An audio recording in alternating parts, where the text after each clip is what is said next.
The open meeting law requires that I notify the public that this meeting is being recorded.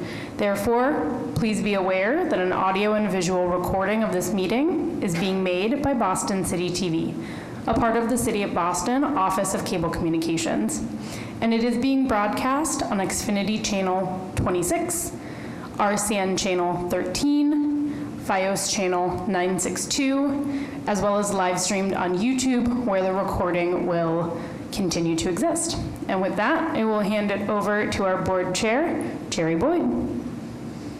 Thank you very much, Andrea, and welcome everyone to the April Disability Commission Advisory Board meeting.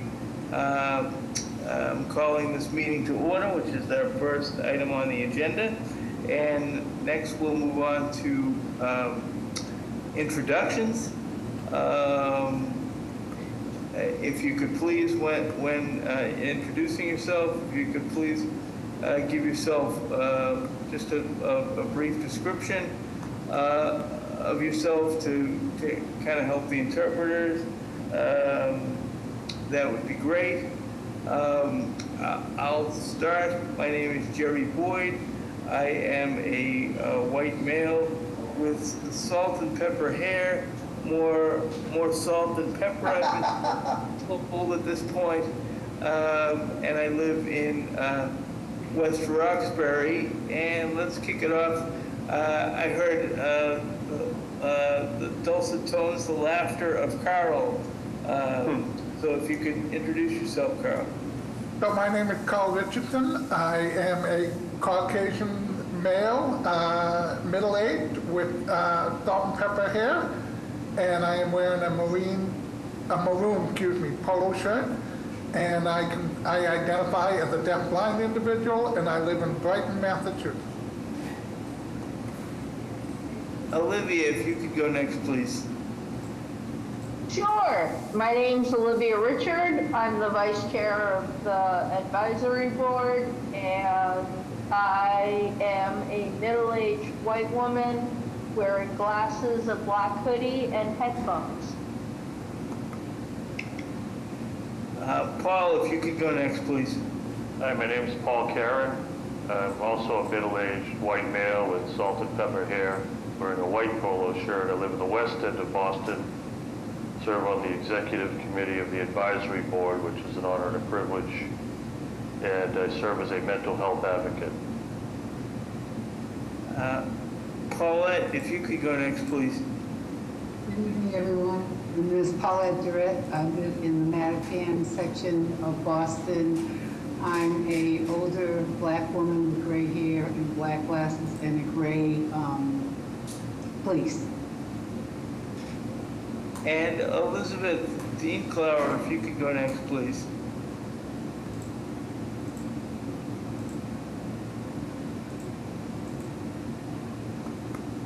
Elizabeth, are you able to unmute?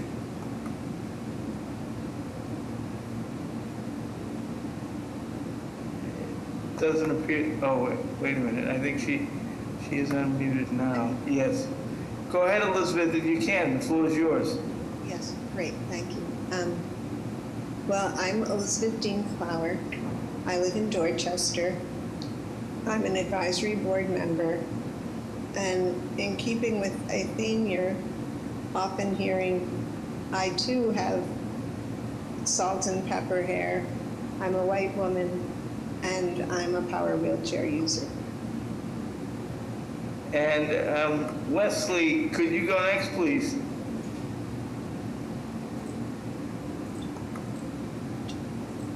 Yes. Hello. My name is Wes Ireland.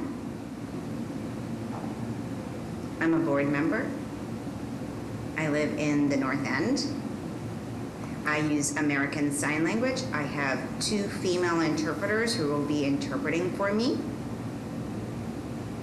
And the visual description, I am a white man, reddish brown beard, and a green polo shirt. Thank you.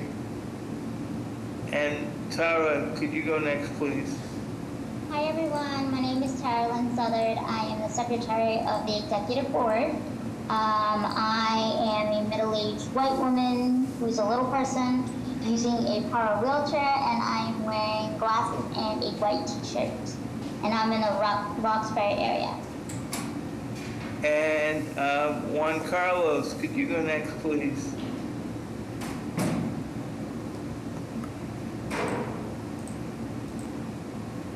Juan Carlos?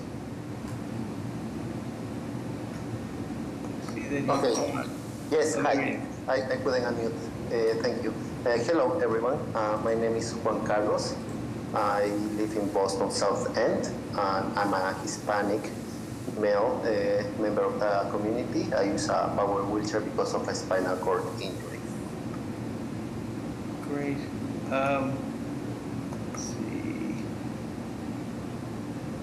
I'm not seeing any other member of the advisory board that I may have missed.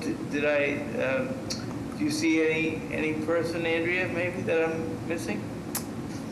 This is Andrea. I don't see any other appointed members of the board. I don't know if you want Commissioner McCosh to introduce herself, but no other appointed members that I see.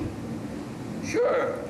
Why don't we have Commissioner, if you're available, why don't we have you introduce yourself, please? Thanks, Jerry. Hi, everyone. My name is Kristen McCosh, and I'm the Disability Commissioner for the City of Boston. I am a woman with blonde hair and glasses, and City Hall is in my background on the screen.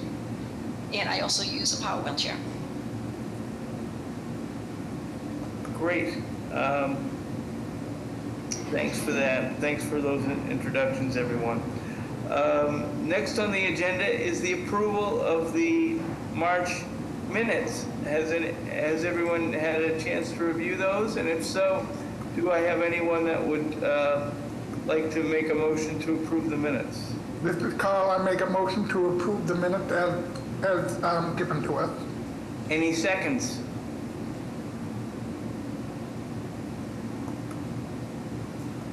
This is Paula, I second. Great. Any discussion?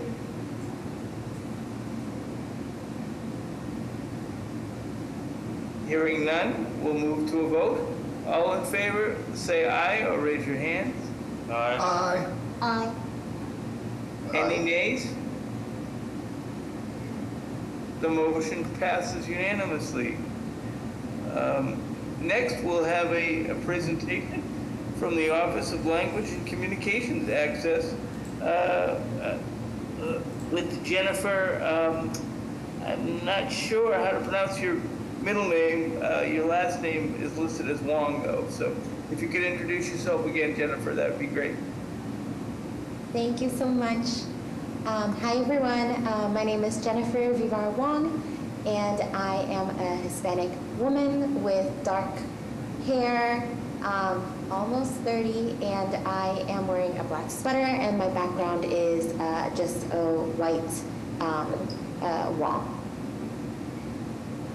Thank you for having me here today. I will go ahead and start presenting my screen, and give me just a second. I know I want to just put for the record, I'm not very tech savvy, although I should be, so bear with me. And I apologize for my puppy that might bark in the background.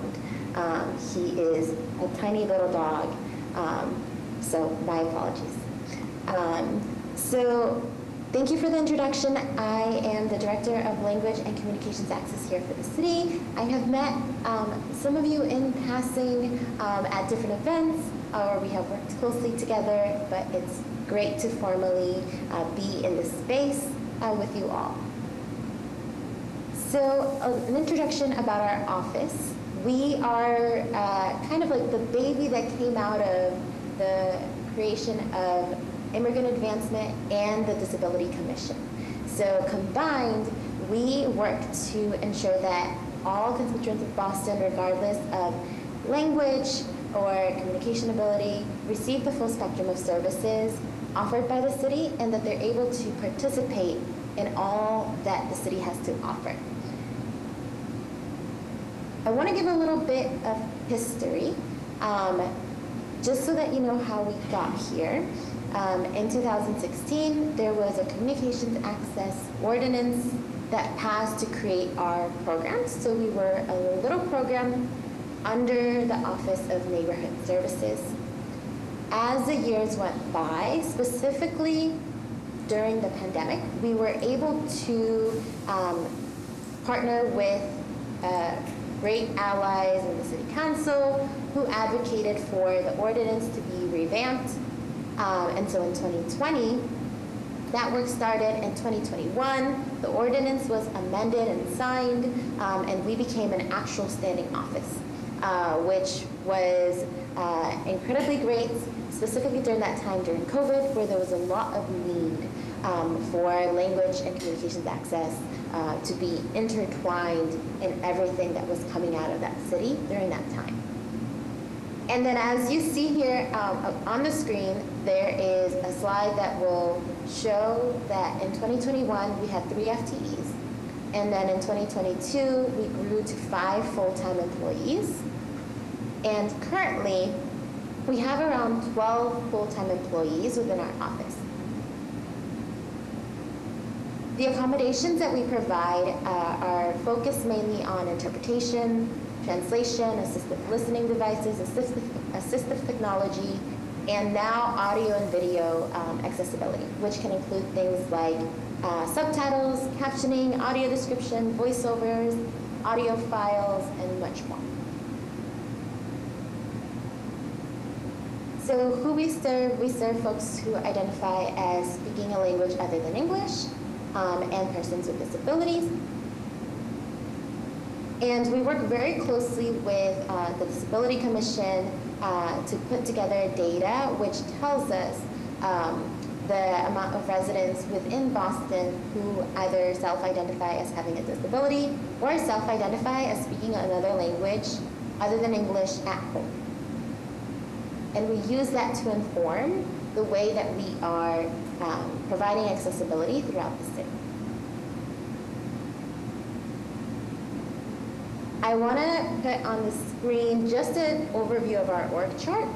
And so on the screen right now, it shows that we are a full team of 12 folks, and the different kind of groups within our office focus around administration and finance. We hold a lot of the funds related to providing accessibility for the city. We also have what is called a compliance team, which is the team that works hand in hand with departments to guide their accessibility plans when it comes to events or documents or programs and services. And then we have our research and data team, which also houses our in-house translators. And they work really on kind of forward thinking, being in the know of new advances within the field, and helping us move in the right direction there. For example, things like AI, or other kinds of initiatives that happen in the language and communication access space. And then we have our training and development team, which their main mission is to basically take everything that we want to change, implement, etc., and train the entire city on the new direction, or how to acquire accommodations, how to provide interpreters, how to use our on-demand services. That is their main task. And who is involved? So it's our staff. We have liaisons, which I will get into in the next slide. Of course, the departments and their own staff. And that is who we work very closely with to create systemic change within the city. But most importantly, we work with Boston community, individuals, CBOs, agencies, ethnic media as strategic partners in this work. In addition to that, we also have other external partners, such as quasi-agencies, like the Boston Public Health Commission, the Boston Housing Authority, and other folks that we meet on a monthly basis to align language and communications access across the city. We work very closely with our state partners, specifically MBTA and the RMV, as well as the City Council. And then I also listed here our vendors, which are the folks who provide the city with the accommodations that we need on a day-to-day basis. And that includes our vendors that provide interpretation services, translation services, ASL and CART services, and other organizations that help us provide cultural sensitive translation reviews. So going back to the liaison piece, we're very special in the sense where there is a member of every department who's designated as kind of like the point person for language and communications access. They are usually deputy directors, chiefs of staff, or managers, and they help guide the department, inform them on updates from our office. But we function a little similar to hospitals where we set the vision that everyone in the city is responsible for providing accommodation, and that we would train the entire city to do so, so that it's something that is a systemic change throughout the city. And then within our own department, we have what are called specialists, and that is for a full-time member within our office who has been assigned buckets of departments, and they meet with the department's liaison and other team members with the ultimate goal of creating what we call departmental language and communications access plans, which I will get to later on. So that is them. And Jerry, I apologize if I am taking too long. Don't be afraid to ping me. But departmental plans. So what is a departmental plan? That is, and they're up on our website, and I'll go to it after, but departmental plan is basically a commitment from the city to offer accessible services. And that will include vital documents, reoccurring programs, essential things like ensuring complaint forms are accessible, and one of the big things that we did at the beginning of this work is that we did partner with our partners, for example, at Working, to help us with ensuring that all of the departmental plans are screen reader accessible as well. Throughout the process of when we posted them, they would be accessible in that sense. I'm gonna go ahead and open up this link and hopefully let me know if you can see it.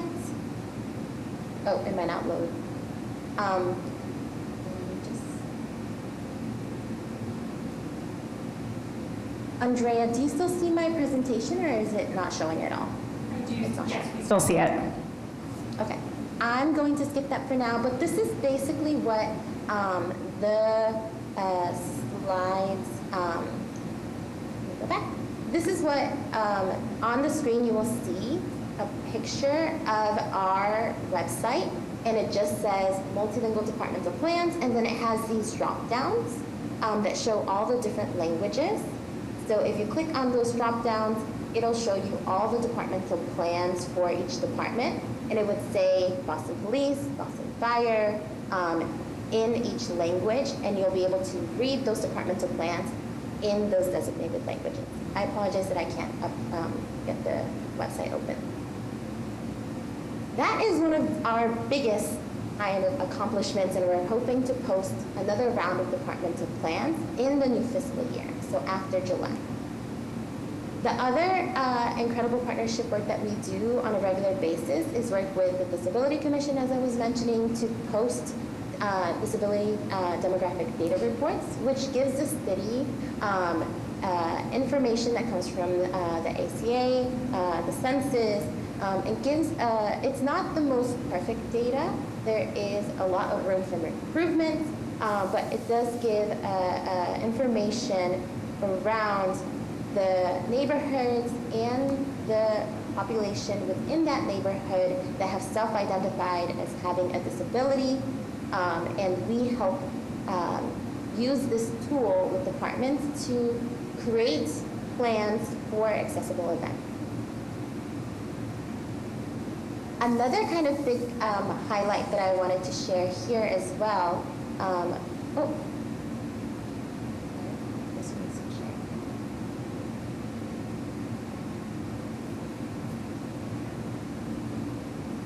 Andrea, can you see my screen? Okay, yeah. This is Andrea. Yeah, I see the highlights general slide that talks about emergency alerts. Thank Thank you. So this, so as I was mentioning, one of the biggest kind of highlights, other highlights that we have, and I'm sharing some of the snippets from the departmental plans that are posted, but within those departmental plans, you'll see some of the big strides that we've made. For example, for emergency alerts, we have those that go out in 11 languages. They're sent in multiple platforms, so they can be sent via text and via email. There are also periods of time where we partner with H Strong, where they are sent as audio recordings directly to landline phones, and that depends on the emergency.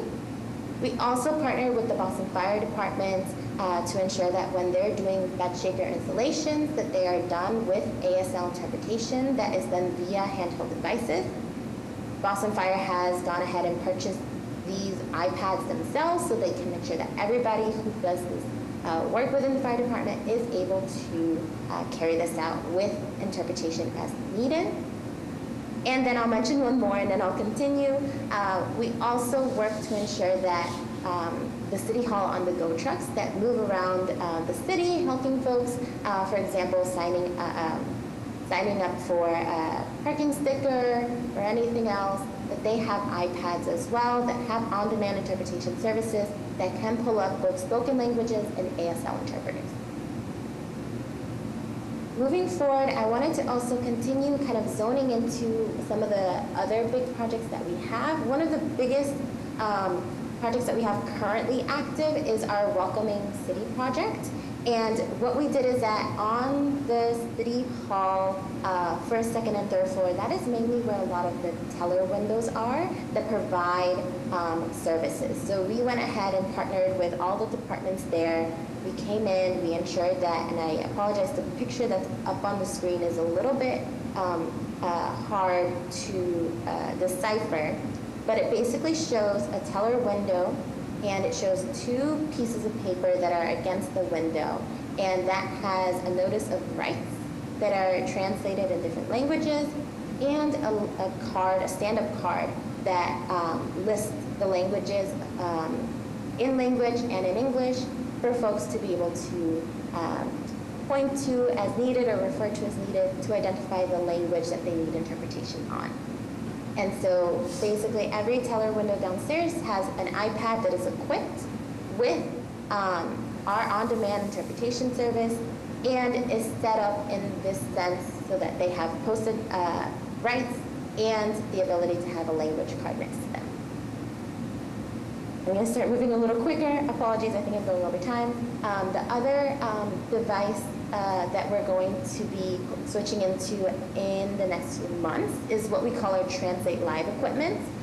So this Translate Live is something that is used at the Boston Public Schools. So we're kind of switching over from our iPads to this equipment to ensure alignment. So when parents go to the Boston Public Schools and they see these devices that are meant for on-demand interpretation, they can do speech to text in any language. They can do even much more functionality, such as background, color changes, text sizes and fonts. Other accessibility features are included. We want to make sure that whatever is experienced at the schools is experienced at the city. So this is, the picture on the screen shows very much like an iPad, and next to it you'll see also our notice of rights for all languages and our language identification cards as well. So that is what we'll be transitioning to for the teller windows. Another exciting thing that we have, the iPads will not go away though. They will be repurposed, and often what we do is we share these iPads with a lot of departments throughout the city. So we let departments do either long-term rentals or short-term rentals, and they'll often take these to events that are things like resource fairs, or the picture that is up on the slideshow right now is for one of the vaccine clinics that BPHC was hosting at the city, and we were able to give them an iPad for walk-ins that they did not know if would need either spoken language or sign language interpretation. And then for this last one, but I think we'll wrap up here, the State of the City. just wanted to give some highlights from this year. We had both communications access and language access. This was one of the most, the third year that we've done this. So we increased accessibility. We had a certified deaf interpreter on stage. We had ASL interpreters on the ground as well, supporting constituents with wayfinding. We had invitations that included requests for accommodations in different languages. We had a cart provider on screen, and we also had our iPads as well, and we had printed copies of the program. Language access, we had 28 interpreters that did both the speech interpretation live and also supported wayfinding for our multilingual constituents, and we sent out multilingual invitations as well. There are pictures on the screen that just show different pieces of the state of the city. It shows the invites, it shows our interpreters with paddles, blue paddles, and vests on, as well as the picture of our CDI on screen with some of our faith leaders. I'm going to, Jerry, do I have one more minute? Sure. I mean, this is your your last slide, correct? So. Yes, thank you. Okay, so this is the, so the last thing I want to focus on is our complaint process. So on our website, there is a section called compliance process, and you will find a link to our language access complaint form, as well as our departmental plan. And this is very different from the ADA grievance process that is under the Disability Commission, but we filter any complaints regarding requests of communications or spoken language accommodations that were requested, filter any feedback around the quality of that interpretation or translation, and be able to take that in, work with our vendors, and improve the system.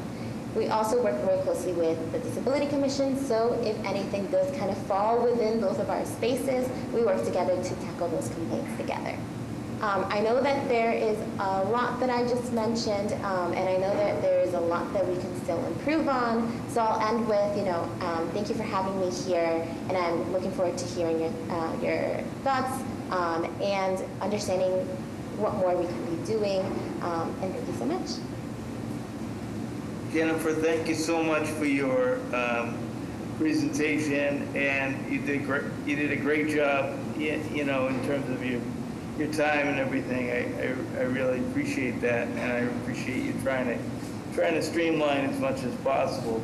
I do see that we have several members that want to ask questions. I guess I'll kick things off. Jerry, could I jump in for a minute just to add sure. one thing before we get to questions? Thank Sure, you. go ahead, Commissioner. Hi, everybody. It's Commissioner Rakosh. I just wanted to thank Jennifer and her team. Jennifer works very closely with Kai, our Accessibility and Inclusion Training Specialist, and Colleen, who is our liaison to the Office of Language Access and Communications, as well as Andrea, who really is the tech person and the go-to person for all these accommodations. They work incredibly hard to ensure accessible meetings, whether they're public or throughout the city, things like that. But I do want to also give a shout out to Mayor Wu, who was the original author of the ordinance when she was a city councilor, and I worked on that way back in 2012, 2013. And finally, I want to give a shout out to our former chief of staff, Jessica Doonan, who was an incredible partner in this work. She is fluent in ASL. A lot of you remember Jessica, I'm sure, and she really did a lot to advance this program as well. So thanks to Jennifer and her staff, and to my staff for all their work in this area. Thanks, Jerry. Great, and let me also thank Jennifer and her staff, and the commissioner and her staff on advancing this work very, very much. And again, we really appreciate your presentation. Correct me if I'm wrong, but I think I saw on your org chart you listed a lot of different, what the specific FTEs do. Do you not have a full-time ASL interpreter? Have you ever had funding for that? Or correct me if I'm wrong on that, or is that something that you would consider advertising for, or maybe trying to solicit some funds for? Thank you for the question. Hi, this is Jennifer. So yes, and I'll also defer to Commissioner and Andrea if they would like to add anything as well. But we did explore this. I know that the Disability Commission, we had a position that was open, I think for a year or plus. And what we kind of struggled with was filling that position. So we're happy to relook at it together. I know there was a time period where we also thought about putting that type of position under our office. And, you know, I just want to say that I am happy to take everything that you all think would be helpful and run with it and advocate for it. And I know that this is an important thing for us as well. Andrea and Commissioner, I don't know if you want to add anything. Hi, this is Andrea. Yeah, I will just add that we've moved away from that after having tried for 2 budget cycles to hire someone directly. Part of the challenge is building enough work because interpreters don't want to work part-time for the city and part-time sort of twiddling their thumbs when they know there's interpretation needs going unfilled. So trying to find the right balance of, enough work that's predictable. A lot of the mayor's press conferences end up being last minute, when a truck rolls over in Chinatown. So if we do like a part-time, that person might not be available when the mayor needs them, but we didn't really have, 40 hours a week of interpretation needs that we had come up with at the time. So still open to it, but I think we've cobbled together a system that, let me know if there are needs going unfilled at city events, for sure. But my understanding is we've been able to fill pretty much every request, every mayoral press conference for a while, so we've kind of backed off the idea of an interpreter full-time. And I see Wes added in the chat that the cost of living in Boston, the requirement that someone live in the city to work for the city does create a lot of challenges when recruiting, and we never did come to a solution for whether we could get a waiver for the ASL interpreter role. So. Okay, great. Thank you for, I think, this is Jerry speaking. I think it's still a good thing to try to explore. I guess my a follow-up question is, like the interpreters at the mayor's events or press conferences, those are contracted employees. Those are people that they just find through the partners that Jennifer mentioned, or other city partnerships. Hi, this is Jennifer. That is correct. So it's a combination of our partners interpreting contract. We also have another vendor under that contract named Karash. But we also, if that cannot be fulfilled by those 2 vendors, we also have worked very closely in the past with MCDHH. When we were implementing contracts, we did try to work with MCDHH directly, but they were because of other factors, we were unable to solidify a contract with them directly to provide ASL interpretation for the city. So what we did do together is we got together and explored, especially also with the Disability Commission, the interpreters that were trusted within our Boston community, and we were able to pull a list together, which we actually share with our current vendors, partners at Karash, so that they can kind of see what are the interpreters that are often being worked with in Boston, and making sure that we can continue those partnerships with those people. Can I just add a note on that as well?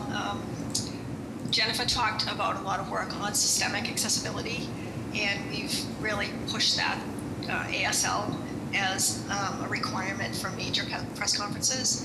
Andrea has a meeting with the press team every other week to go over what press conferences are coming up and which ones really they need to get ASL for. So it's really that systemic push that we've managed to accomplish really well, I believe, then it doesn't put the work on us to get ASL for every department or on Jennifer's team, but really it lies with the individual offices that are hosting meetings to get the ASL. So great work systemically on that.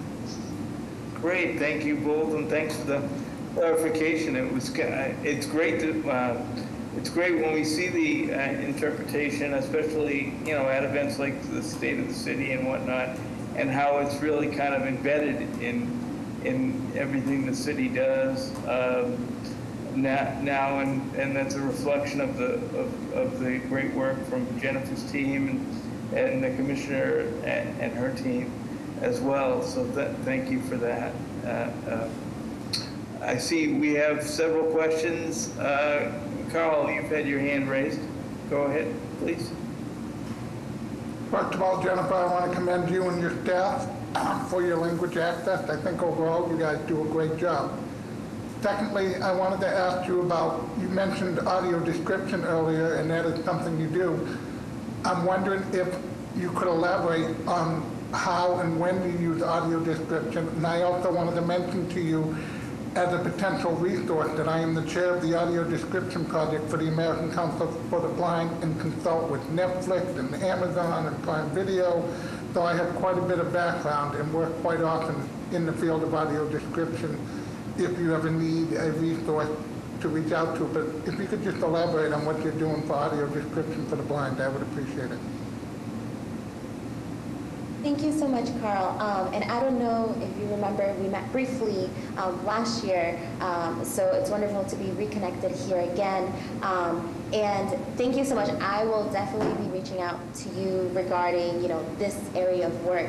And thank you for asking. To be very transparent, this is something new that is going to be, that is in our contracts this year. And so this is something that we are still working on to expand and explore. I would need to check.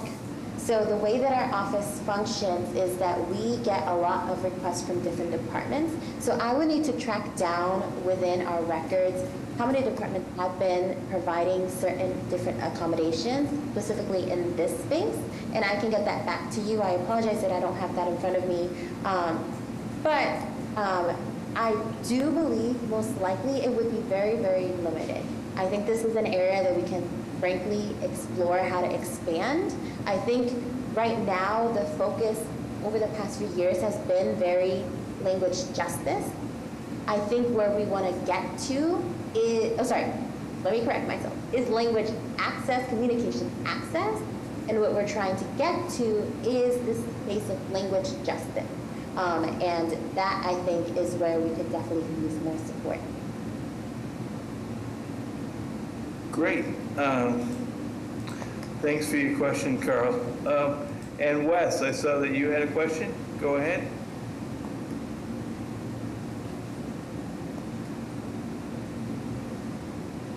Hi, yes, Jennifer. Thank you for your presentation. It was great. It's great to see Boston doing such tremendous work and doing such a great job with access for language diversity within the city. To bring everybody up to par with accessibility in Boston. I have a question for you. For the service provision of interpreters and translators, who tends to pay for that? Is that your department or the individual departments that ask and request the services? Hi, Wesley. This is Jennifer, and I am also glad that we're reconnecting in this space. I know that we interact a lot with yourself and your wife via email and work for interpretations on the requests that you all have. So it's great to connect here in this space. To answer your question, technically, the majority of it all falls under our budget. So roughly around, I know this figure. So roughly around last year, we had around 880 requests for accommodations from our office. That includes communication access and language access. And I think we roughly have spent around 800 something. Maybe I'm not the best figures person on accommodation to date. Last year, my apologies, last fiscal year. So yes, it is a centralized budget, but to be very honest, we also have ARPA funds, which are used to fund accommodations for ARPA funded projects. This is the interpreter. Are you saying ARBA? A-R-B-A? Thank you. ARPA, A-R-P as in Peg. A.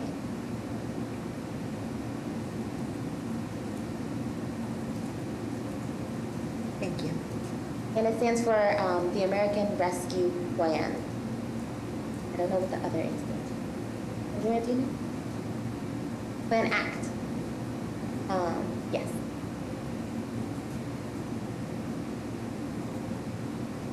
And then some departments often might have a little additional funding, either through grants or through other federal or other miscellaneous funds that they have. And oftentimes, if for any reason we cannot cover the accommodation, they will use their own funding as well.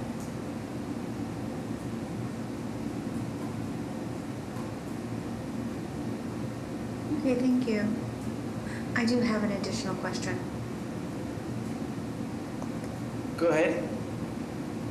Your Office of Language and Communication Access, does it have any involvement with the Boston Public Library for their ESOL programs for non-English speakers, other languages?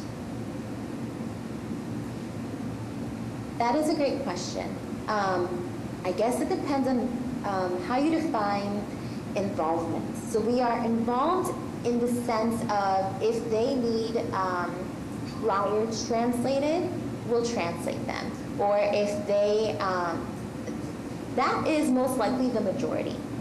In terms of the actual planning, implementing, executing, that is all under the BPL. We actually don't right now do any work related to English as a second language learning. That often sits within the libraries, the schools, or the Office of Workforce Empowerment.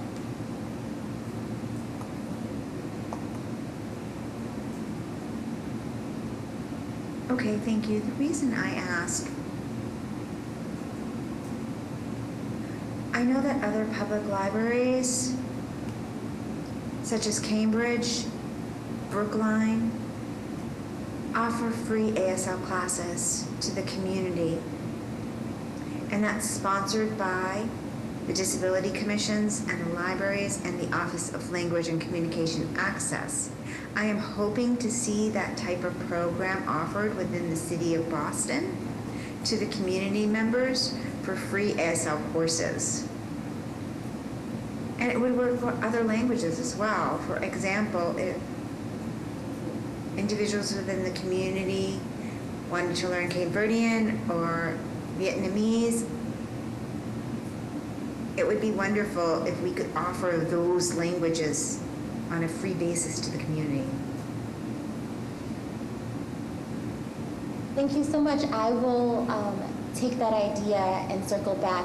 There was a period in time where we worked with Deaf Inc., where we were kind of tossing around the idea of having ASL classes within the city. And I think it was mainly due to their, and we have had some in the past too, for like particular folks who wanted to learn, but we haven't really expanded on that. And I think what we'll do is we'll connect the Disability Commission and see how we can maybe move this idea forward, because I think that is a great idea. So thank you so much.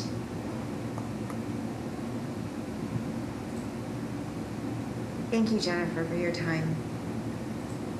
Yes, Jennifer, and thank you for your time and your resources and your good work. Again, this is Jerry speaking, and thank you to the board members for such thoughtful questions and comments and ideas. We just heard, a great idea. Hopefully that can bear fruit. Thank you, Wes, for bringing that forward. We are going to move on in the agenda now. Before I just take a few minutes to give a brief report, I did notice during Jennifer's presentation that we had a couple of more advisory board members join us, and I wanted to give them an opportunity to introduce themselves. If you could, when called upon, if you could just give a brief visual description, and also just say what neighborhood you're from and whatnot, that would be great. Why don't we start with Charlie? It's good to see you. Thanks, Jerry. Appreciate it. Hopefully, start with there's background noise within the general area. But my name is Charlie Kim. I'm a resident of the North End. I'm wearing black glasses, have black hair, and I'm wearing a gray hoodie. And I am on the advisory board representing parents and caregivers with children with disabilities. I should be here. Thank you. And Richard, I saw that you joined us during the last presentation. If you could just take a few moments to introduce yourself, please. Sure, thanks, Jerry. Richard Blevsky. I live in Back Bay. I'm hearing impaired. I'm wearing a brown jacket, blue shirt, and I guess I have to confess, somewhat gray hair. Great. That was a trend that we noticed. Earlier in our descriptions, most of us had to talk about our salt and pepper hair. So some of us more salt than pepper at this point, Richard. Definitely. Thank you. Next on the agenda, we'll move just briefly to the chair's report, my report. What I'm just going to really highlight and echo is what came out on Friday.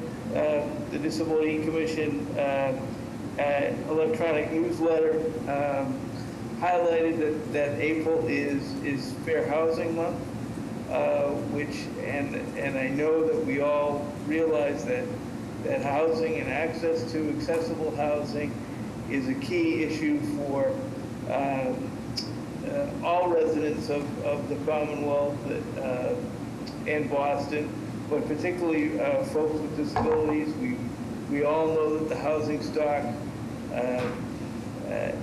needs improvement, and there isn't enough accessible housing out there. So it's very, very important, and I'm glad that the newsletter highlighted several offices in the city that work on accessible housing, and I'm glad that the commissioner, I wasn't aware that the commissioner and her staff put together a video on how to access accessible housing and some resources available. Maybe Andrea, maybe you could put that access to that video in the chat, so that folks who don't get the e-newsletter yet can avail themselves of some of those resources. I quite recently, over the last fall or so, I availed myself of the Boston Home Center and was part of the lottery process to get an accessible, wheelchair accessible condo unit in the city. So I went through the whole process in terms of taking a first-time homebuyer class and just really went step by step through the process just to educate myself on what it would be like, and I gathered all my financial paperwork and saw whether I would be income eligible. It's an opportunity that I didn't end up going fully forward with I decided that renting was still the best option for me, but it really opened my eyes in terms of the resources available to residents of the city. And I know that it's been a really big push of the current administration to increase housing stock, increase affordability, and increase accessible housing. So it was good to go through that process. Even though, again, I decided not to go fully forward with it, but just to see what the process would be like. And I would encourage any and all folks here and listening at home and watching at home to go to the Boston Home Center website, available through boston.gov, and avail themselves of the resources available to folks to see about, oh, hey, maybe purchasing my own home, it can be a reality for me. Before I decided to go through with the process, I didn't think, I thought at my age or a particular situation, I didn't think that was a real possibility. But lo and behold, there are so many programs available. There are so many programs available through the city that it really was possible, for me to pursue, and I'm glad that I did that.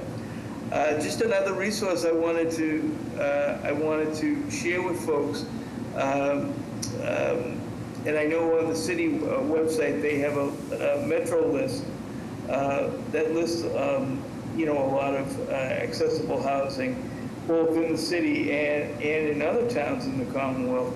But another resource is the Mass Access Housing Registry.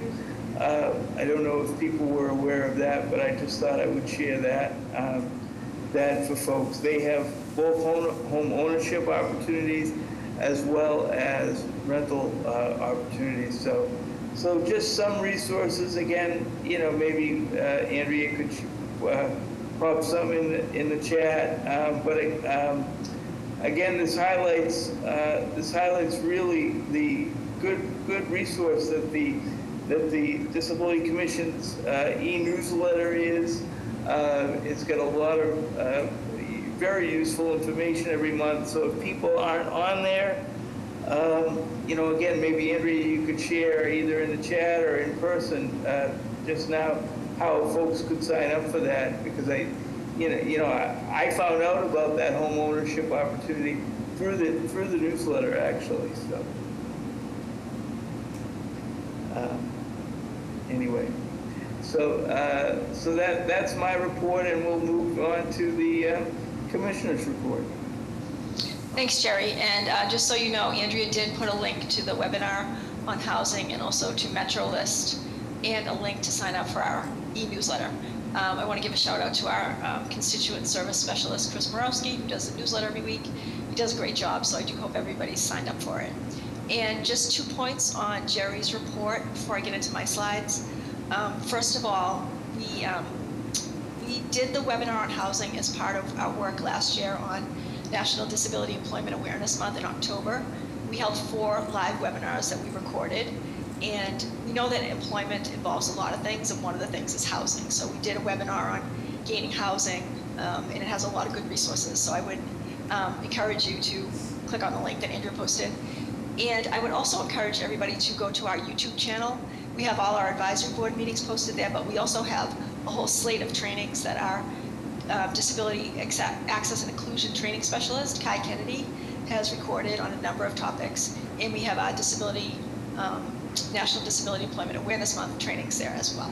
So really valuable resources. And I actually clicked on it a few weeks ago, and I was very impressed with the amount of trainings we had on it. So please use that as a resource. And one of the main things that you can do to help us is spread these resources to the community. So just like Jerry said, the housing one is very helpful. I hope that you all push that out to friends, relatives, and your different email groups so that they get the information as well. A final note on housing is that a few years ago we established a disability housing task force. Olivia served on that with us for many years, and we made a lot of good strides. And then it kind of concluded the work that it was doing, so we wrapped it up. But we're going to be launching another disability housing task force in July. So stay tuned for more information on that. And now we can go to my slides.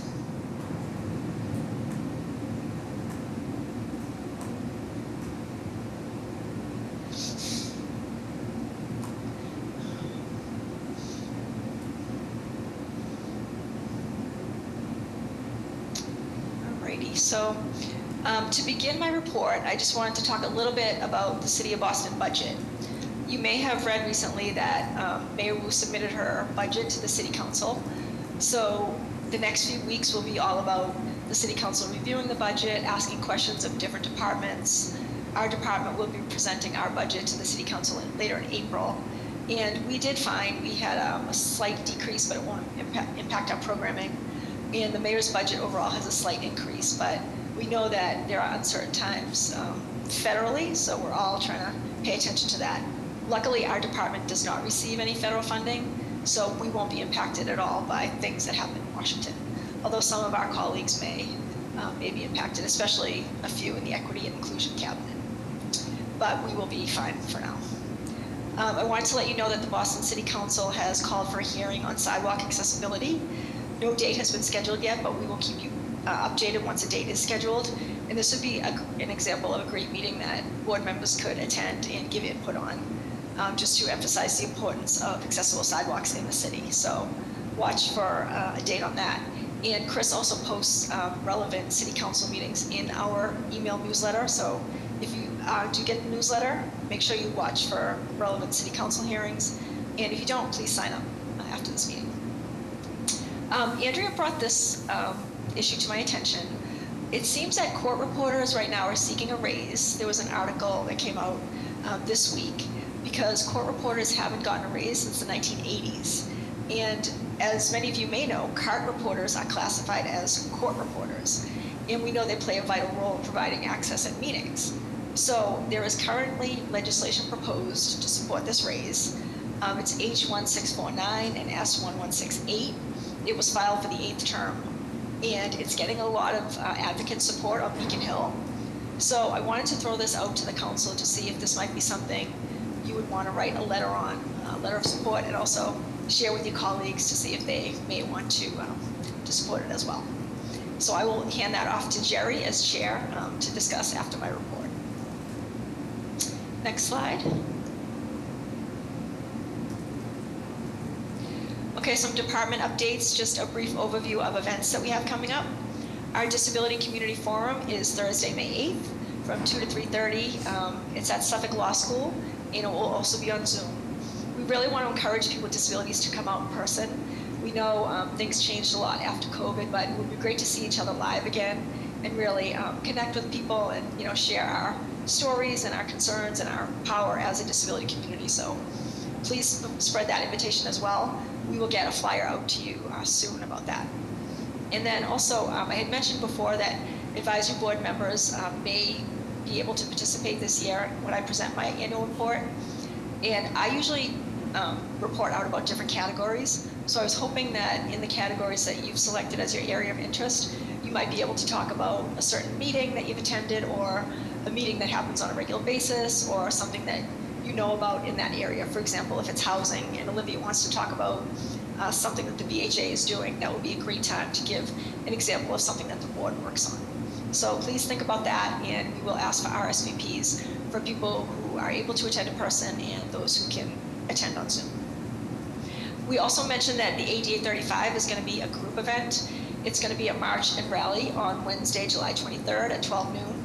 We're going to do a flag raising at Boston City Hall Plaza, then a march to the Boston Common, and a rally at the Embrace Statue Memorial. And the City Hall Plaza piece will be led by my office, but we're not going to do the information tables this year. It's going to be more of like a call to action to protect disability rights and protect the ADA. So we'll just do the flag raising, and hopefully the mayor will speak on City Hall Plaza, and then Bill Henning from BCIL will lead the march to the Common, and really rally folks to, to do a call to action, whether it's to reach out to the legislators or write letters or whatever is the hot issue at the moment. So stay tuned for flyers on that, and we hope we get a big turnout for that rally in March. There will be a meeting of organizations who would like to participate next Tuesday, a week from Tuesday, April 22nd at 10 a.m. on Zoom. And if you are part of an organization, watch out for an invitation. And if you know of any organizations you'd like to be sure are included, please email me and Andrea. And then I also mentioned last month the Ped Blue project, which is a pedestrian bike lane user experience. You may remember that Mayor Wu put a temporary pause on curbside infrastructure changes, bike lanes and bus lanes. She did that in March, and we were able to give input on the accessibility issues related to the changes in curb use. So that was wrapped up, and a report was issued to the mayor from what input the Public Works team found was residents were feeling about these changes. So we will continue to provide input from our collaboration with IHCD on the Ped Blue program. So we are working with Valerie Fletcher to go out and look at bike lanes, to look at what is working, what's not working, to help the city create best practices in design. And that will be happening over the next few weeks. And we're also going out with RTAG, who is doing a shared space project to also look at bike lane access and recommend best practices. Next slide. And just some advisory board updates briefly. I know I heard from a lot of you about your area of focus. And if any of you have thought about it and want to add to yours, or if you have something identified. I know Jerry is interested in transportation and PCAs, Olivia, housing, Tara, food justice. And Tara, we did reach out to the food justice department, and they're going to come to a meeting soon. Paul is a big mental health advocate. Charlie, Boston Public Schools, and you also mentioned being a parent, a caretaker, so I can add that to your description. Carl has a lot of input on legislation. We thank Carl for that. Wes, I know you're interested in emerging technology and communication access. Zari, healthcare access and accommodations. And I'm not sure I've heard from Juan Carlos, Richard, Paulette, and Elizabeth. If I missed an email, I'm sorry, because I was away for 10 days, so I may have missed an email. But if you haven't gotten back to me yet, or you do know what you'd like to concentrate on, please let me know. And all this really means is that we would love it if each of you could be sort of a liaison to the communities that you are involved in the issues you've chosen. So things like attending a meeting, like if there's a fair housing meeting in April, maybe Olivia would go and report out to the board. We'd like you to propose presenters on your topic. Think about actions the board could take on an issue. Like if it's something like writing a letter, maybe you could draft the letter if it's in your focus area. Invite people to attend our meetings, not only present, but actually to attend, to talk about the issues. And then share information out at our monthly meetings, which is a new agenda item that we've implemented for 2025. And then, as we've also mentioned, some of our board members are transitioning off the board, and we do have some people who are interested in coming on the board. We've submitted some names to Mayor Wu, and we're anxiously anticipating some new appointments coming very soon. And we'll go to the next slide.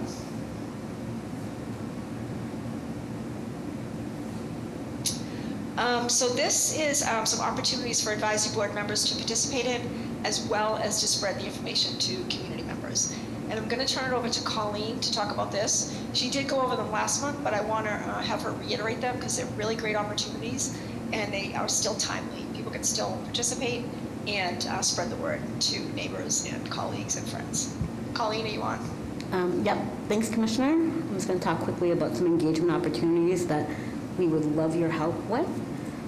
The Disability Outreach Tour at BPL Neighborhood Branches is going to be going on all year. You can go to our website, boston.gov/disability, and see this under our initiatives tab. You'll see all the upcoming dates, which are mainly going to be in the summer and fall months. But if you see a tour date that you'd like to come and attend or share information, please let me know. We'd love to have you at every single event. Also happening right now this month in April is the e-bike incentive program. We would love your help spreading the word. If you are a Boston resident who can use a standard bike, applications are open right now and they're going to close on April 30th. You can go to boston.gov/ebikes to learn all the eligibility criteria, but I'm going to summarize it. Residents who are either a senior, people with disabilities or chronic illnesses, or are low income are eligible to apply for a standard e-bike from April 1st to April 30th. If you do apply for this standard traditional e-bike, you're going to be entered into a lottery, and vouchers will range between $800 and $1,500. If you are a Boston resident with a disability or chronic illness that requires an adaptive bike, it is a rolling application process. And you do apply separately, and your vouchers will cover either $2,000 or 50% of the actual bike. All month long, there are going to be e-bike tryout events. There'll be one on April 24th in Mattapan, April 25th and 26th on City Hall Plaza, April 27th in Roxbury, and May 8th on City Hall Plaza. No matter what type of bike you want to apply for, really encourage you to come to these tryout e-bike events to learn more and see if this would be something that either you and your family would benefit from or someone you know in your neighborhood. Thanks, Kamish. Thanks, Colleen. And I know the board is always looking for action steps they can take. So again, this is a huge action step. If you can spread the word, a lot of people with disabilities love adaptive rec. So this is a chance to get a good bit of money towards an electric bike. And I think I read a statistic that 20% of all the applicants last year were for people with disabilities. So it's a huge population, whether you have an ambulatory disability, a visual disability, any type of disability, and you want to try out a bike, we encourage you to go to the one of the events to try out an adaptive bike. So we'll go to the next slide. And I want to turn my presentation over to Kai Kennedy, our Disability Access and Inclusion Training Specialist. Kai has put together a lot of great trainings for different city departments on Disability 101, Disability 102, and as part of their training, they included this link to a video that they found online. And when I was watching the video, I noticed something very special in the video, so Kai is going to play it, and then we'll talk about it afterwards. Kai. Thanks, Kamish. Yeah, I just wanted to give a little bit more background, and then since Andrea is sharing screen, it'll start the video at the agreed time slot. But this video I found on YouTube, and it gives an amazing kind of history of disability rights, the things that disabled folks kind of both endured and persevered through, as well as rights that were earned and by protests and things like that, the Capitol Crawl and the 504 sit-in. And so we're gonna play the video, and Andrea has a time to stop it at so that we can show our little secret secret shout out to someone very special for the board. So Andrea, go right ahead.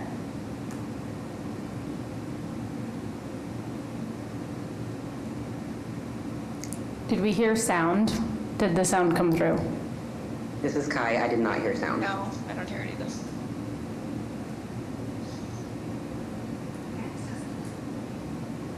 Still no? No sound. No sound. 1 second. Sometimes when you click on screen share, you have to click, do a checkbox for share my sound.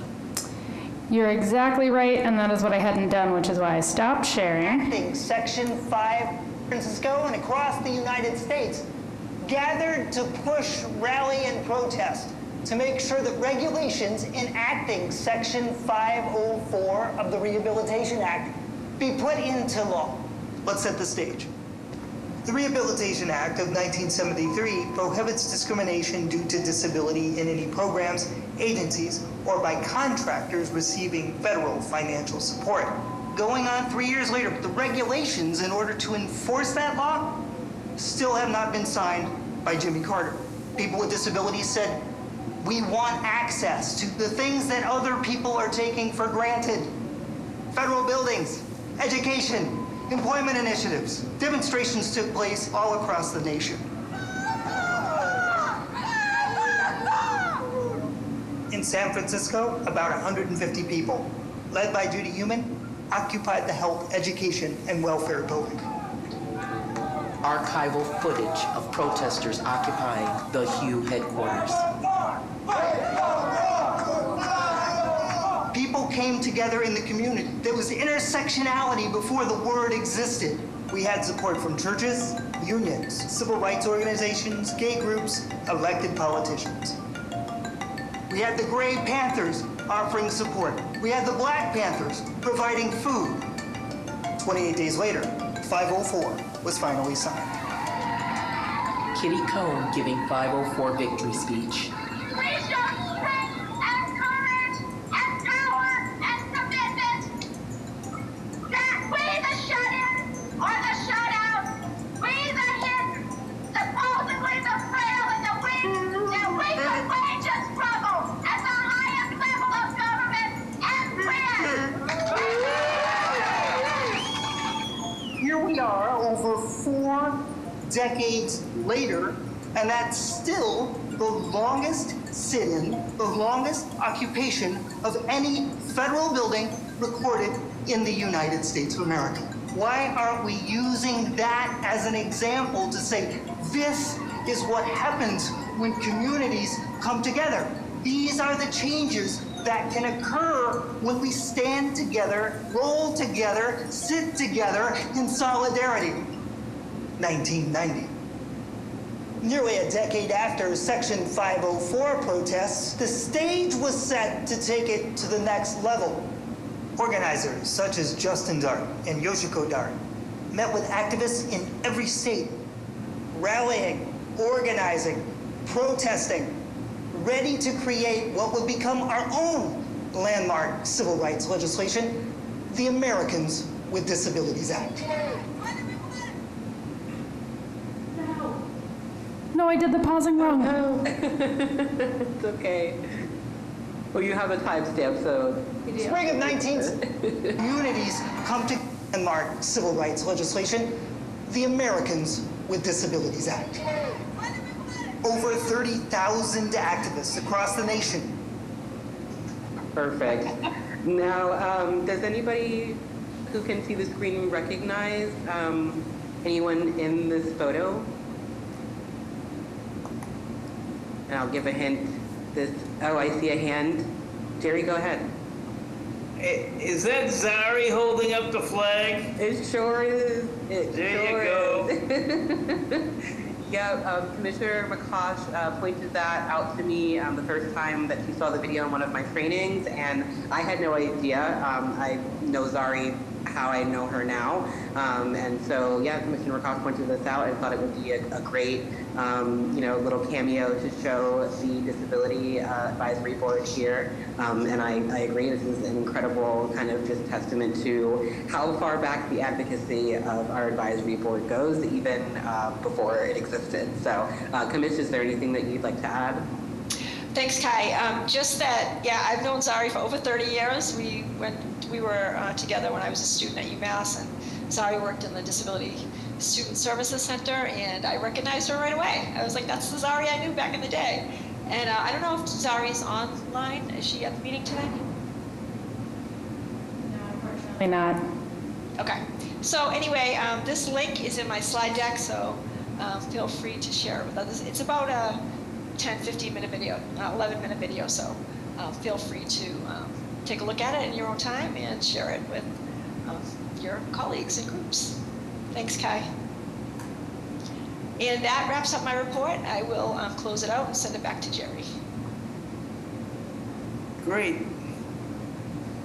Thank you so much, Commissioner. Make sure I'm not muted yet. Yep, I'm not muted. Good. Sometimes I have problems with that, as we've known in the past, but I'm not muted now.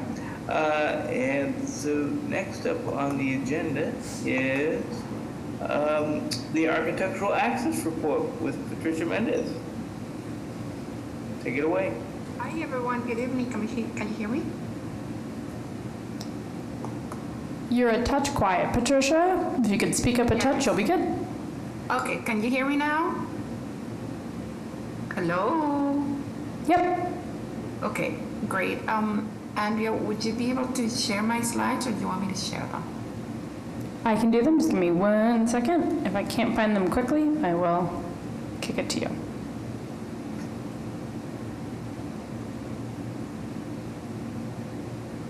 Got him. Great. My name is Patricia Mendez. I'm the Director of Architectural Access for the Disabilities Commission, and this is my Architectural Access Report. I would like to share that the construction season started for utilities company. So what we do every year is that the Public Works invites us to have this big meeting. All of the contractors for the utility company are required to attend, and we talk about the expectations regarding accessibility. So it's very well attended, and we pretty much hit the 5 or 6 takeaways. So people are hearing directly from us. Some of the departments attending are the Public Works Department, who's hosting this big event, the Transportation Department, Boston Water and Sewer, and also other departments.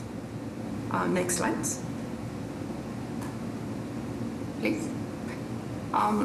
So the main point of my speech this time is that during the construction, the accessible route must be maintained. So I break down to the pieces of that maintenance of the accessible route. And I remind all of the construction companies that when they are building something or underground on the sidewalk, they have to create a temporary accessible route around the work. And they have to keep that accessible route at night when they go home for the evening and at all times. It's not something that comes in and out. They have to maintain it the entire time. Part of the accessible route is to keep compliant ramps. So when they're creating the accessible routes, maybe they don't have the usual curb ramps, but they need to either build mounds with asphalt or put a piece of metal or a piece of wood and create a temporary ramp that gives access from the sidewalk to the street and then back to the sidewalk. Also, the barricades that the contractors must have need to be cane detectable in order to be useful and safe for our constituents who are blind and low vision. The other reminder that is important that I share is that when they need to close the entire block, to put appropriate signage, visible signage, especially at the beginning of the block. So if somebody comes walking or rolling down the street, they see the signage and they know to go to the other side across the street instead of going halfway and then having to turn around and go back. The next big takeaway is that the curb ramps and crosswalks need to be clear and usable. So when they have to do work around the curb ramps or the crosswalks, they need to be mindful and maintain the accessible route. And also when they're having work near the curb ramps and the crosswalk, they need to keep those clear from the work so people can continue to use them.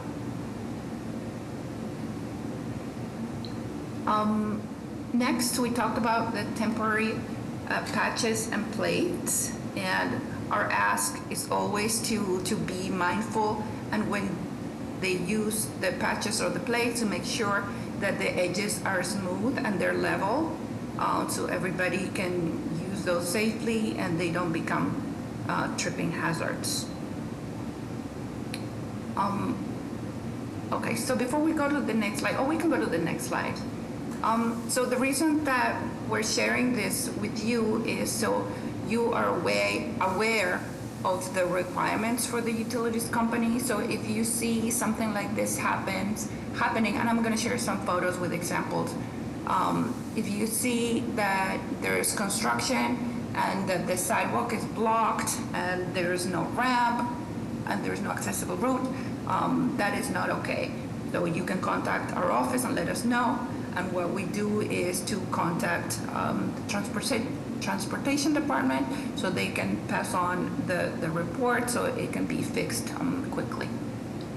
Okay, so the other thing that we talk about with the contractors is that the on-street accessible parking spaces need to be maintained, and this is the state law. So contractors are required to contact our office with some time.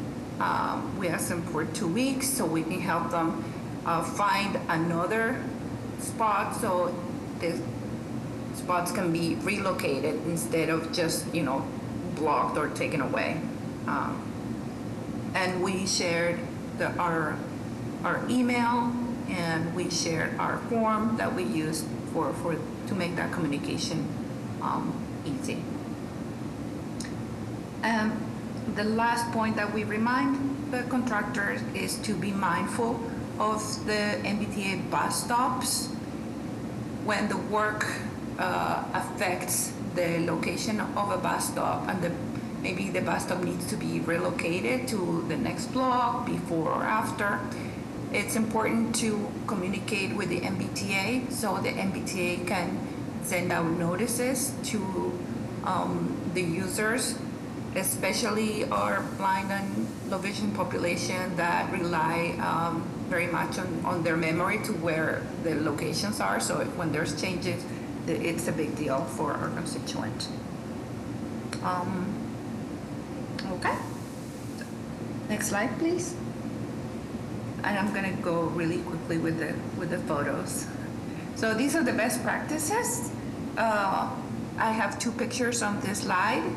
One of the photos has a temporary ramp made out of asphalt, and that is a compliant temporary ramp. And then in the other photo, it shows a blind constituent using a white cane, and he's able to detect construction barricades that have a lower rail and also a top rail. So it is really important that these barricades have the bottom rail for the cane detectors. The other useful barricades are the ones that are called jersey barriers that are more and more massive. But these with the lower rail are also helpful. All right, these are best practices. So let's go to the next slide. These are things not to do. And here on the left, we have an example of what not to do, which are to just use a small orange cone. So the orange cones are not useful because they're flimsy, they blow with the wind, and they're not significant barriers for constituents that may be traversing a work area. And then the picture on the right is what not to do, because the whole sidewalk is blocked with big barricades in the shape of barrels, and they're also blocking the curb cut. So that is an example of what not to do. Next.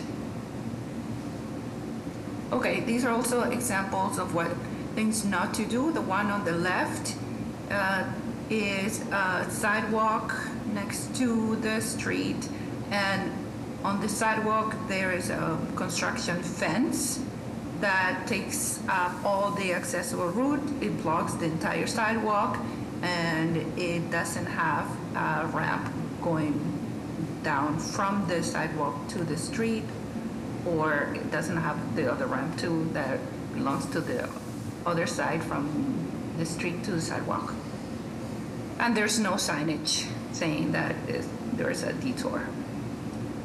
Okay, and the last photo is a picture of an accessible parking spot, and there is a construction dumpster right on top of the parking spot. So that is something not to do. All right, and I think that is the last slide. So thank you much for your attention. And as I said before, I'm sharing this information, so when you see construction around and you realize that there's no accessible route, please let us know so we can report it and have it fixed. And I'm happy to answer questions. I see, thank you for your report, Patricia. This is Jerry speaking. And I see Paulette has a question or a comment. Go ahead, Paulette. Well, I'm assuming that the same applies for snow dumped into handicap parking spaces, that we should contact disability at, the email that you had listed there. Will we see that? This presentation was particularly for construction. Yes, worse. I know that. I was saying that I assumed that the same process would be in place for if we saw snow in a handicap spot, that we would contact your office the same way. I can jump in. Yeah, Patricia. Thanks, Paulette. Yeah, unfortunately, the city doesn't have the resources to shovel out any parking spaces. They concentrate on clearing streets, and they're able to do some sidewalks and curb ramps in priority areas. They do all the sidewalks on City of Boston property, but they just don't have the resources to do parking spaces. That being said, you can always send it to 311 and our office, and if there's any way we could get it done, but it's definitely not something I would expect to be done. We do get those complaints every winter, but it's just not something that the city does. They don't shovel out any parking spaces. They just don't have the capacity to do that. And Andrea, do you want to add anything?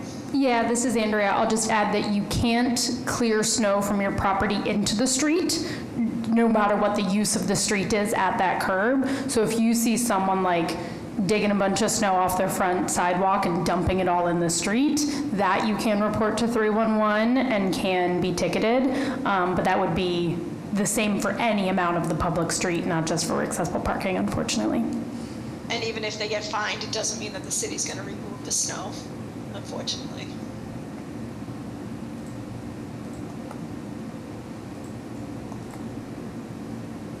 Okay. Do we see any other questions? I don't. So thank you very much for your report, Patricia. And now we'll move on to our new agenda item, the community shout-outs. This is an opportunity for members of the advisory board to really highlight something that they've been working on, or a meeting they've attended, or an issue they've been working on for the past month. So I don't know if anyone has anything they'd like to share, but now would be a great time to do so. I'm sure, as I said in my my report that was read last month, I'm sure all of us, have worked on things over the past month or so that deserve to be shared, and the community should be aware of. So don't feel like this is I'm putting you on the spot, but I definitely I just want to highlight the great work that we all do. So I don't know if anyone has something they'd like to share, but now would be a great time to do so. And I'll give it a minute here.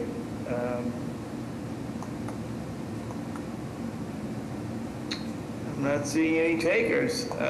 We've all gotten a little shy. I will share myself. There's 3 hands up. Oh, Yeah, there Jerry, is a there's minute. 3 people There's with raised 3 hands. hands up. There is, okay. I'm sorry. Olivia, Charlie, and Paul. Yeah, I must have I lost that. I apologize. Go ahead, Olivia. So I attended the Office of Housing 1-year plan meeting, on March 13th, and a good amount of the community input was centered around disability issues in housing. There were 2 people interested in ADU, or accessory dwelling unit.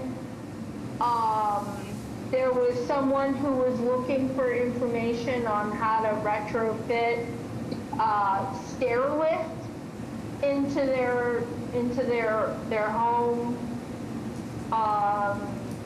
So they heard from the community on that. Great. Great. Anything we should follow up on, Olivia?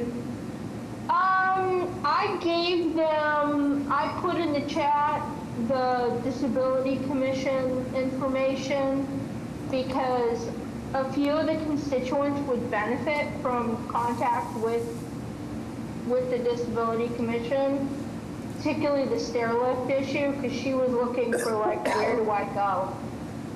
Sure.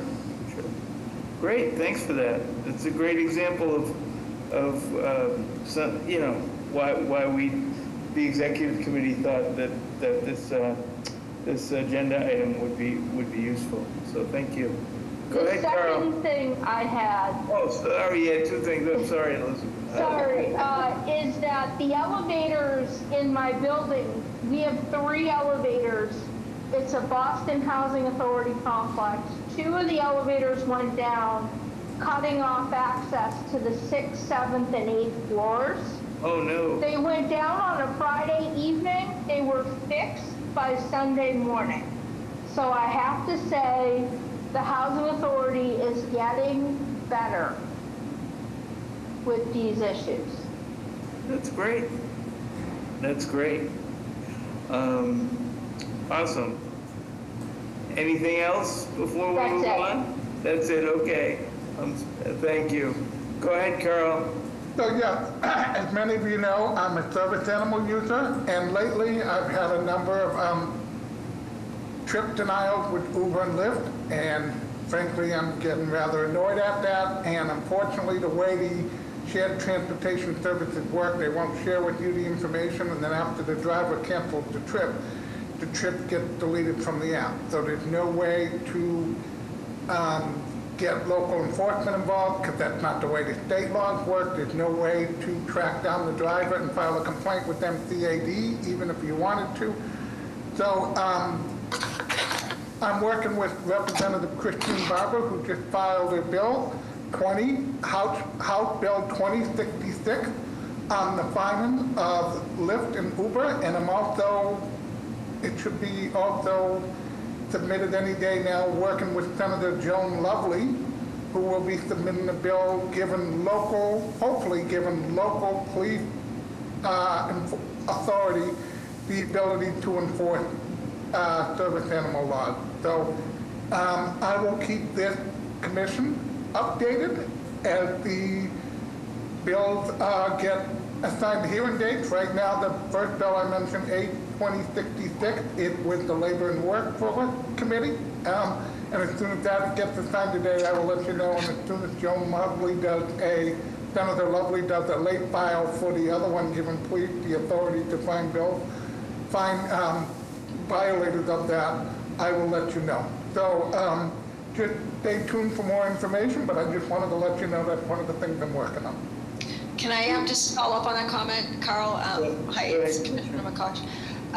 So we had a meeting with Uber about some other things we're working on with Uber Wave program, and they did let us know that recently they put on the app that you can check off if you have a service animal. Right. So the driver will know to expect it. I don't know if everybody knows about that.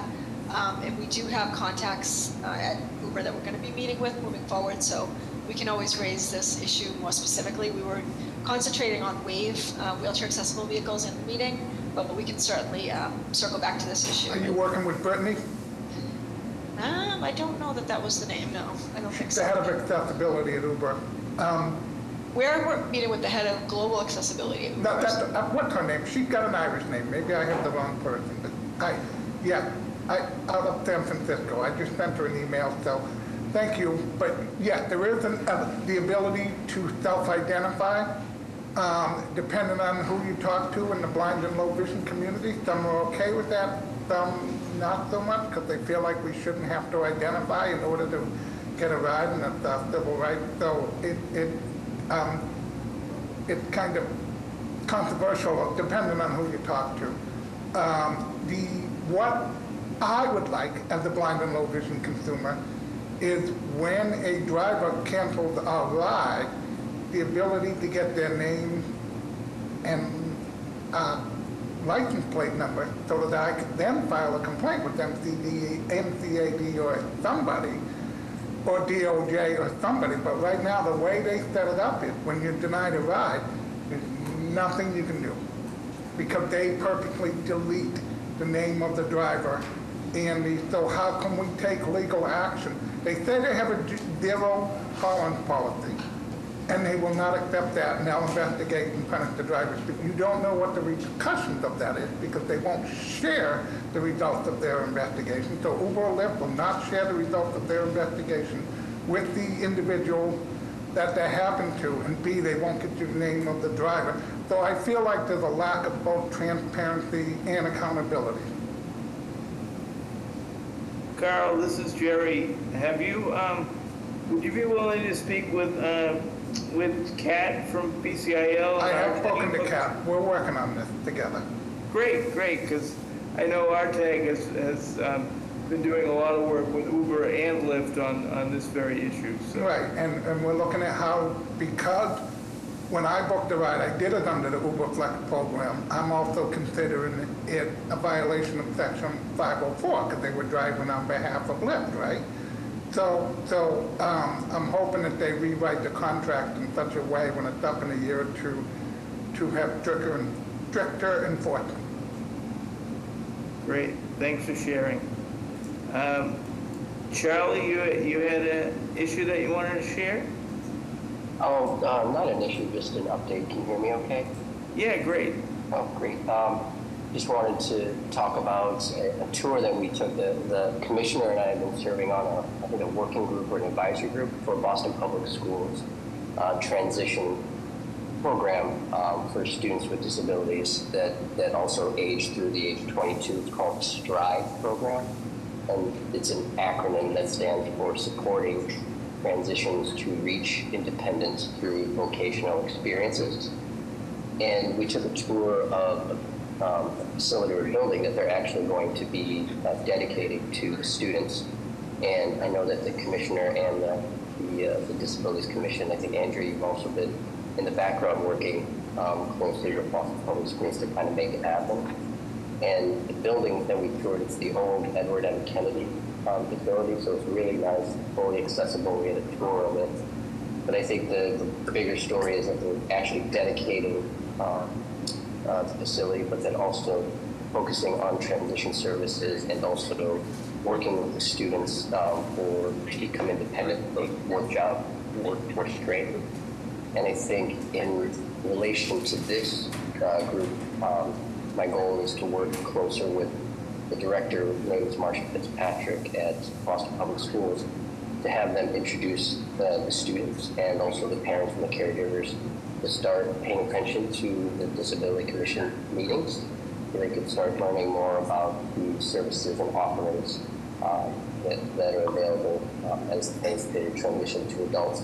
I think when the children are younger and the students are younger, there's a lot of different groups like the parent advisory councils and a lot of parent support groups.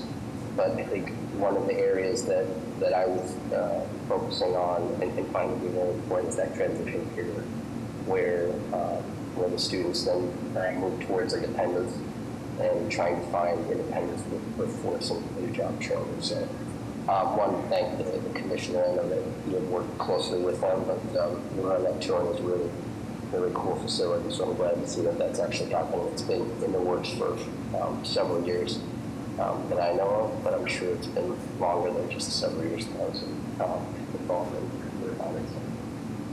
Great, thanks for updating us, Charlie, and thanks for your work on that, and the commissioner and her staff work on that. And please keep us updated and let us know how we can support you, in that, making that connection to the Strive program and how we can illustrate it and get it out to our communities as well. So thank you.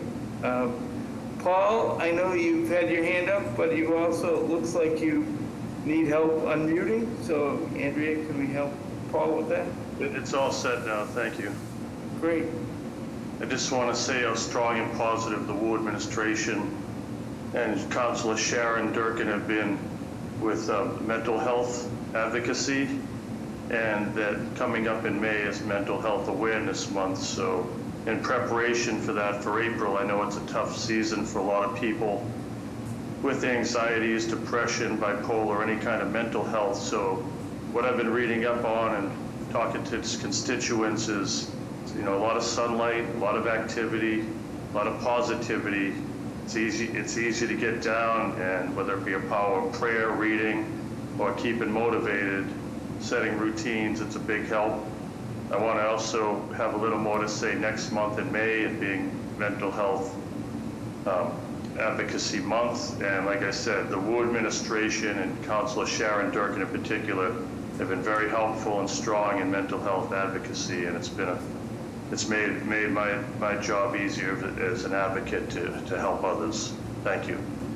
Great, and thanks, Paul, for your continued work on this issue. I really, really appreciate it very much. And Wesley says in the chat about Jarren Duran, the Red Sox player who, has been so out front about his own mental health struggles. Anything we can do to highlight the issue, I think is great. I think personally, I feel everyone breathes the same air and everybody's human, whether it be Kevin Love in the NBA, Jarren Duran, high-ranking politicians and business leaders. We all breathe the same air. Everyone's human and comes across the same problems.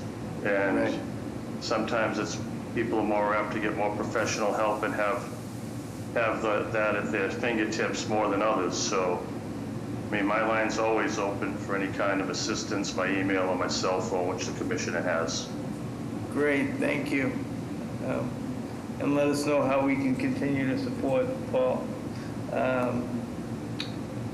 And we look forward to working with you on those issues and championing mental health issues in all the work we do.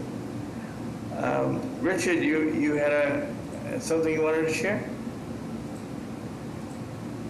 Yeah, thanks, Jerry. Among other things, I'm on a list that the U.S. District Court calls upon from time to time to represent individuals in civil rights cases, including cases involving ADA issues. I think I've done 9 of them for indigent defendants or indigent plaintiffs. Also, I think it's worth mentioning, for those who are unfamiliar with it, is the Baker Center for Children at Mission Hill, which is very focused on kids' mental health. It's the smallest of all the Harvard institutions, but it's the one I think that probably dollar for dollar does the most for society, because it helps families and children deal with significant mental health challenges. They have a school and all that. So to the extent we're unaware of that, or folks are unaware of that, and are looking to make an impact on kids' mental health, I would recommend that they consider that at some point as a place to perhaps support. Great. Thank you. Thank you, Richard. And thanks for everybody for sharing. Is there anybody else that I'm missing that hasn't had the opportunity to share that would like to share? Again, not to put anybody on the spot, but thank you for those of us who did share this month, and we look forward to folks' continued work and sharing in future months. So next on the agenda is old business, and the old business that we have, I believe, is the letter to the new owners of the Abilities Expo, asking asking them to consider coming to Boston. Do I have that right, Andrea? Yes, it is.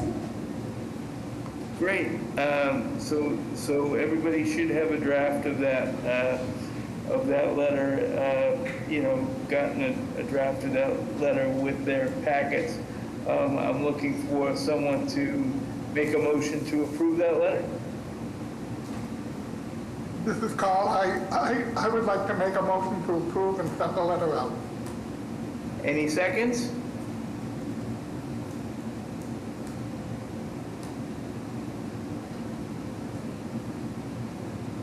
We need a second. Charlie, is that a second? Great. Charlie, okay, thanks, Charlie.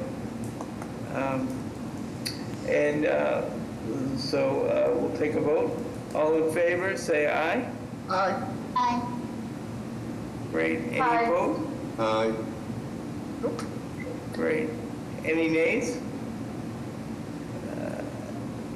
Should have asked any discussion first, but anyway, a little out of order there, but it appears that the letter passes, the motion passes unanimously. So, Andrea, I know you'll work on getting that letter out as quickly as you can. Thank you. And thanks for everybody who gave input on it. Next on the agenda is new business. Does anybody have new business that they'd like to share? Or an item possibly for new business? This is Carl. Yes, Carl. So earlier in the meeting, I believe Andrea mentioned that, or maybe it was Commissioner McCosh, mentioned something about court reporters not getting a raise. And then she said that also extended to Cartwright. I question that a little. Maybe the court reporters that work in the court systems haven't gotten a raise. But I know that the contract that I used to hire Cartwriters here in Massachusetts, MCVHH, has raised their rate at least once, if not twice, in the last 17 years that I've been involved. So I don't know if the rate that the court reporters get the same rate as the Cartwriters. So I'm a little, while I want to support them and potentially do a letter, I just want to make sure we have all the facts. Yeah, this is Andrea. Good question. So this would be a raise for people producing transcripts in a court, which right now are usually cart providers. One thing I do want to note is a cart provider watching from home did send me a message that there are some concerns about the bill allowing for non-cart providers, human cart captioners, to be court transcribers. So while the raise is certainly something that is supported, human cart captioners right now work as court reporters, and in their work as court reporters, yes, they would like a raise from, I believe, $3 a page to $4.50 a page. But this person is happy to provide some additional information on behalf of the Mass Court Reporters Association at your next meeting, if you'd like. I think, I would support a raise based on what I know, but I would still love to have the person come to the next meeting and perhaps educate us, if that would be helpful. Yep, we can definitely reach out to the association and have someone come. I guess previous versions of the bill have explicitly included language to allow for basically AI-generated captions instead of a human. The current version is not as explicit, but could be made since that version has existed in the past, and they want to make sure that change doesn't get made. So yeah, I can invite them to come or send a member. Is this federal legislation or state legislation? Because forgive me, I'm not aware. Yeah, it's state legislation. So if there is a transcript being made in a court, it is subject to a rate in law that does not have any sort of interest. As the cost of living goes up, this rate goes up with it. So it's just a flat rate that was set in 1988. Thank you. So from what I'm hearing is that Andrea will reach out to this person watching from home or the association that they're a part of and see if we can get them to come either to the next meeting or one in the near future, and or get some more information so that we can clarify and decide then whether to write a letter in support of the current legislation or not. Did I hear that? Did I capture that correctly? Yes, I think so. That sounds correct to me. This is Andrea. One thing I will note is with new state legislature attempts to move bills more quickly, they do have to report on this bill by June 7th. So we do have one more meeting. If I could suggest the board could have a motion to consider a bill or a letter at the next meeting, and you all can finalize it and vote on a final letter at the next meeting if you would like to get it to the legislature before that committee deadline. So actually, Andrea, the rule is the bill has to be reported 60 days out of committee after the bill already has been heard. Has the bill already been heard? Yes, it was heard this week. Oh, that changes things a little bit. Okay. All right, so we have 60 days then? Okay, so just so I'm clear, are you suggesting, Andrea, that maybe we want to, start drafting a letter and then vote on it for next meeting? Or I just want to be a little clearer. This is Wes. Can I contribute to this conversation, please? This is Yes, Wes. please, Wes. I think it might be better for the board to review the bill prior to drafting a letter, because we don't have as much information about what's in the bill yet, so that we could review those materials and then we could make a decision based on what the content actually says explicitly or implicitly, whether and how we want to respond.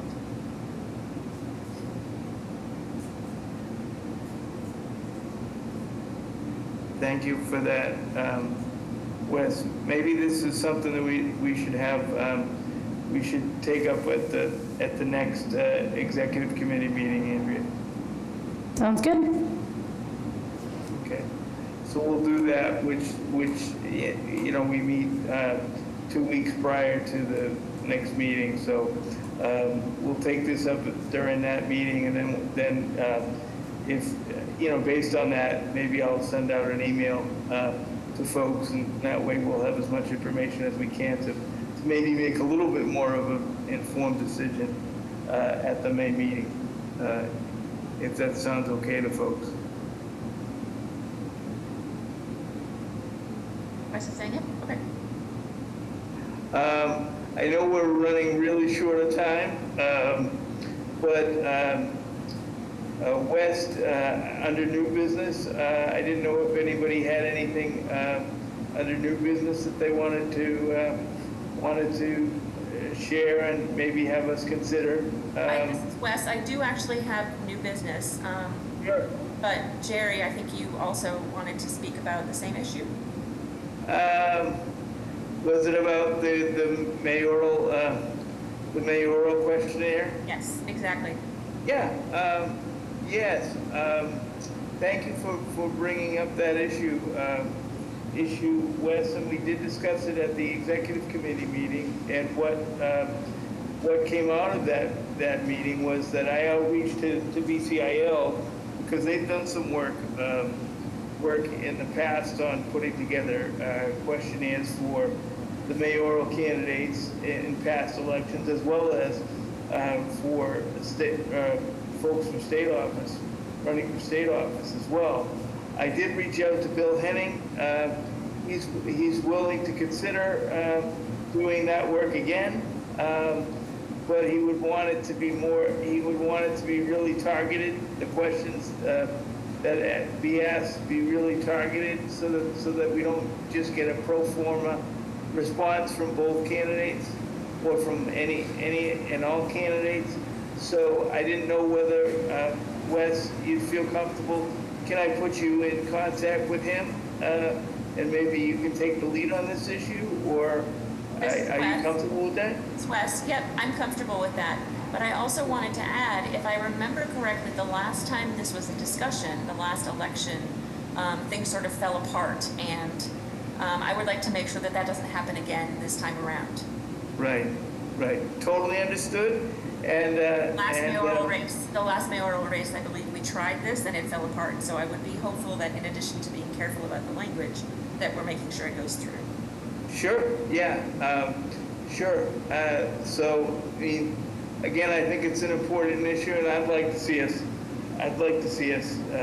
you know, follow through on it as well. Hopefully we have some time, and let me get you in connection with Bill, and we'll go from there. And I'll support you in whatever way we can, and the executive committee will support you in whatever way we can.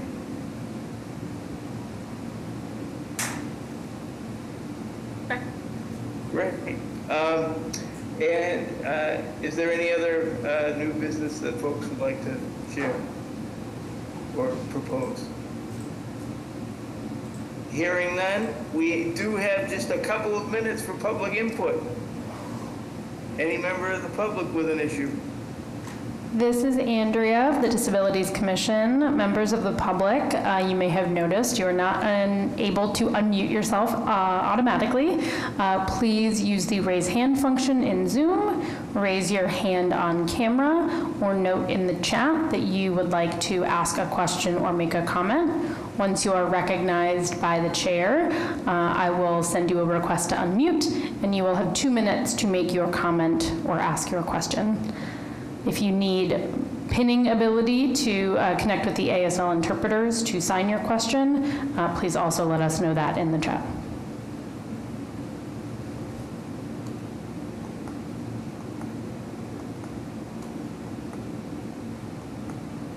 Andrea, I'm not seeing anyone from the public, at least, you know, at least online, you know, raise their hand or whatnot. I didn't see anybody in the chat either. Did I miss anyone? If you missed it, I did too, because I'm not seeing any virtual Zoom hands, or chats.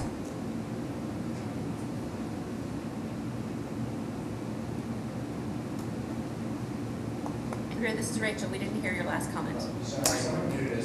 Oh no. I muted. Okay, can you hear me now? Great. Sorry about that. We got muted in the room. I am not seeing any hands or chats either, Jerry, so no one is indicating a public comment that I can see. Great. You know, I would encourage members of the public to take advantage of this opportunity, and we'll try to leave a few more minutes, you know, at future meetings to make sure that folks have their 2 minutes to make a comment. So, but please feel free to, and I would encourage everyone of the public to use this opportunity going forward. So, but hearing none, I would request that someone make a motion to adjourn. Jerry, this is Carl. Yes, Carl. I'd like to make a motion to adjourn. And Paulette seconds. All in favor? Yes, I second. All in favor? Aye. Aye. Aye. Great. That motion also passes unanimously. I feel good. The first meeting that I've chaired in quite a while, all the motions passed unanimously. I don't know what that says, but anyway, thank you everyone for the great input tonight. I'm sorry, you know, that I missed some folks with raised hands. I will try to do better with that going forward. But have a great rest of your evening, and thank you for all you do. And look forward to working with you and hearing about all the good work we do next month as well. Take care.